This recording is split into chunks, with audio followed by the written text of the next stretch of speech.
In questo momento, una mattina si alza e fa: "Oh, mi sento una giornata fortunata, mi sento tanto fortunato." Sta per parte, va da basso, va al tabacchino e fa: "Dammi un gratta e vinci, sta che grattare 500.000 euro, oh non doveva stare."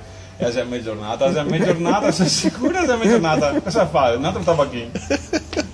Va al secondo tabacchino e gratta 250.000 euro. Oddio, e fa: "No, beh, guarda, sono fortunato oggi, ma non c'è due senza tre." Un altro tabacchino e gratta un altri 100.000 euro.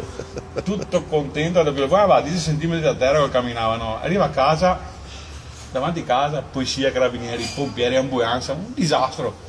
Sto condomino che corre incontro e fa: Tony, madonna, cosa è successo? Se te sapessi, ma qua giornata fortunata che ho fatto muoiare il serabuta basso al quinto piano. Oh, ma qua gira!